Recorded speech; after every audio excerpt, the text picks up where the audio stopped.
नमस्कार दोस्तों। उत्तर प्रदेश में लेखपाल के 7,000 से अधिक पदों के लिए जो भर्ती आई है उसका आवेदन आज हम करने वाले हैं। तो चलिए मैं आपको इसका आवेदन करना सिखाता हूं। सबसे पहले हम इसकी डिटेल्स देख लेते हैं। इस फॉर्म के आवेदन 29 दिसंबर 2025 से स्टार्ट होकर 28 जनवरी 2026 तक चलने वाले हैं। अगर फॉर्म भरते हुए कोई गलती हो जाती है तो आप 4 फरवरी को इसका करेक्शन भी कर सकते हैं। फीस की बात की जाए तो इसमें केवल 25 रुपये फीस है और एज 18 से लेकर 40 वर्ष के बीच में रहने वाली है। इस फॉर्म को फिल करने के लिए आपके पास पेट 2025 की क्वालिफिकेशन होनी चाहिए, उसके बाद ही इस फॉर्म को भर सकते हैं। फॉर्म भरने से पहले आप वीडियो को पॉज करके इस स्टेप को देख सकते हैं। इसमें टोटल 6 स्टेप होने वाले हैं और हर स्टेप पर आपको कैसे फॉर्म फिल करना है वो दिखाया गया है। तो चलिए हम फॉर्म को फिल करते हैं। अप्लाई ऑनलाइन पे क्लिक करेंगे और अप्लाई ऑनलाइन पर क्लिक करने के बाद आपको एक नया विंडो दिखेगा। इस नए विंडो में आपको यहाँ पर अप्लाई पर क्लिक करना है। जैसे ही आप अप्लाई पर क्लिक करेंगे आपके लिए ये पेज एक्सटेंड हो जाएगा और यहाँ पर आपको लेखपाल की भर्ती के लिए डिटेल्स दिख जाएंगी, जहाँ पर एज और एप्लीकेशन के लिए ऑनलाइन क्लिक करना है। तो सबमिट एप्लीकेशन पर क्लिक करेंगे। जैसे ही सबमिट एप्लीकेशन पर आप क्लिक करेंगे एक नया पेज खुलेगा। यहाँ पर आपको टर्म्स एंड कंडीशन पर क्लिक करके आई एग्री पर क्लिक करना है। आई एग्री पर क्लिक करने के बाद आप एक नई विंडो पर पहुँच जाएंगे। यहाँ पर आपको अपना पेट का रजिस्ट्रेशन नंबर फिल करना है। रजिस्ट्रेशन नंबर फिल करने के बाद आपको रजिस्टर्ड मोबाइल नंबर और रजिस्टर्ड ईमेल पर ओटीपी मिलेगा। उस ओटीपी को आपको यहाँ फिल करना है और ओटीपी को यहाँ फिल करने के बाद आपको कैप्चा भी फिल करना है। चलिए मैं अपना यहाँ पेट का रजिस्ट्रेशन नंबर फिल कर देता हूँ और उसके बाद यहाँ पर ओटीपी भी सबमिट कर दूंगा। मेरा ओटीपी आ चुका है, तो चलिए यहाँ पर मैं ओटीपी सबमिट करता हूँ। ओटीपी डालने के बाद आपको यहाँ पर कैप्चा भी भरना है। ओटीपी आपके पेट में रजिस्टर्ड मोबाइल नंबर और ईमेल पर आपको मिल जाएगा। तो इसमें ओटीपी फिल करने के बाद अब मैं कैप्चा फिल करता हूँ। कैप्चा को आप बहुत ध्यान से भरें, क्योंकि अगर कैप्चा गलत हो गया तो आपको दोबारा से पेज में सब डिटेल्स फिर से फिल करनी पड़ेंगी। कैप्चा फिल करने के बाद यहाँ पर क्लिक हियर टू प्रोसीड पे क्लिक करना है और फिर ओके करना है। जैसे ही आप ओके पे क्लिक करेंगे आपके पास एक भरा हुआ फॉर्म आपको दिख जाएगा। ये पेट 2025 में आपने जो डिटेल्स फिल करी थी अपने 10th के अकॉर्डिंग, वो डिटेल्स यहाँ पर आपको फिल करी हुई दिखेंगी। यही फॉर्म आपको लेखपाल के लिए आगे बढ़ते हुए भरना है। फॉर्म में बहुत कुछ ज़्यादा भरने के लिए नहीं है, ज़्यादातर चीज़ें इसमें ऑलरेडी फिल्ड हैं। यहाँ तक कि आपको इसमें करेक्शन का भी ऑप्शन नहीं मिलता है। चलिए फॉर्म को आगे बढ़ते हैं। अगर आपको एज रिलैक्सेशन चाहिए तो आपको इस पॉइंट पे यस करना है, अगर नहीं चाहिए तो आप इस पर नो करके आगे बढ़ सकते हैं।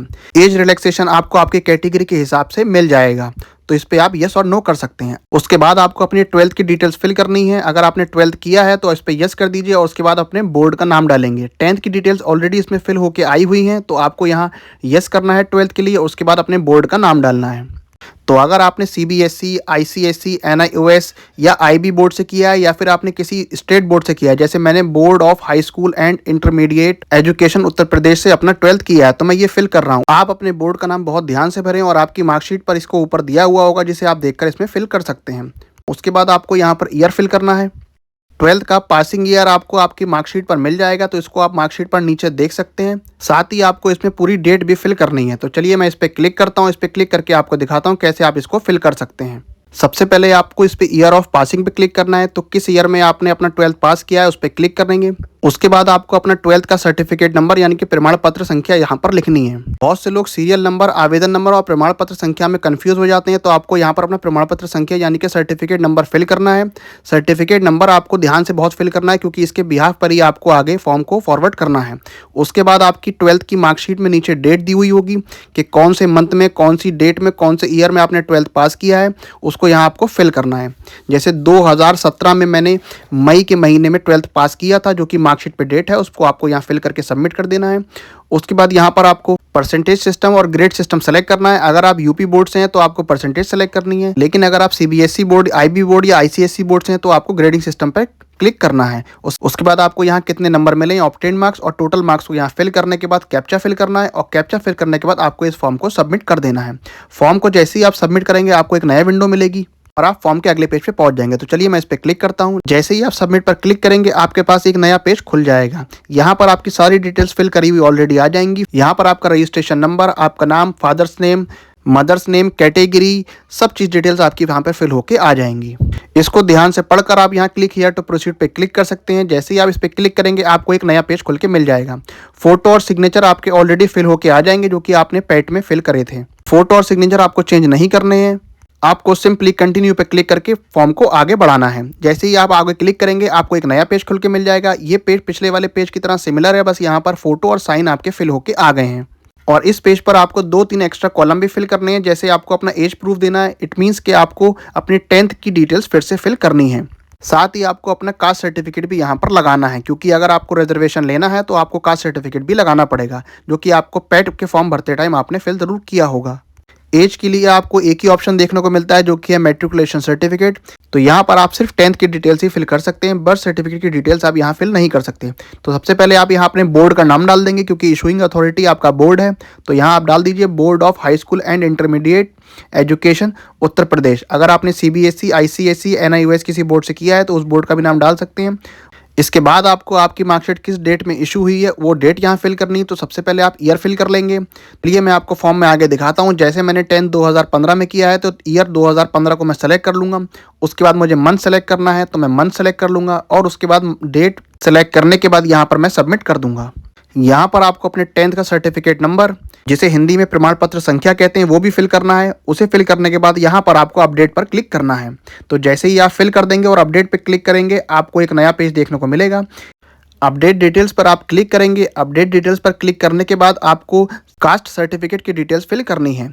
सबसे पहले कास्ट सर्टिफिकेट आपको किस अथॉरिटी ने इशू किया है उसका नाम को आपको यहाँ फिल करना है। जैसे तहसीलदार ने कास्ट सर्टिफिकेट इशू किया है।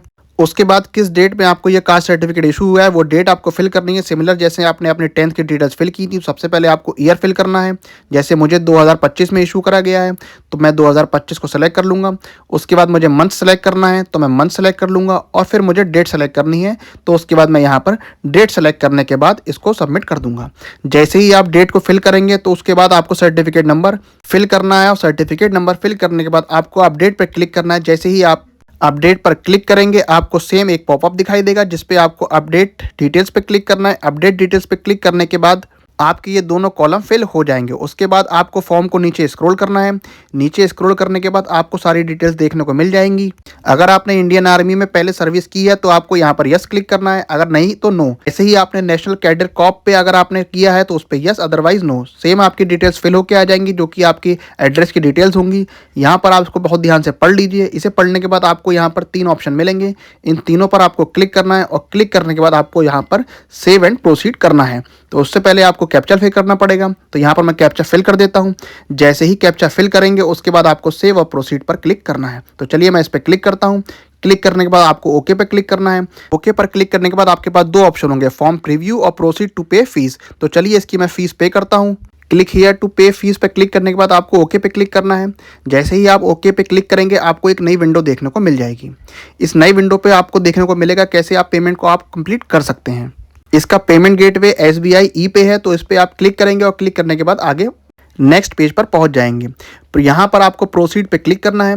प्रोसीड पर क्लिक करने के बाद आप एक नए पेज पर पहुंच जाएंगे। यहाँ पर आपको बहुत सारे पेमेंट के ऑप्शन देखने को मिलेंगे।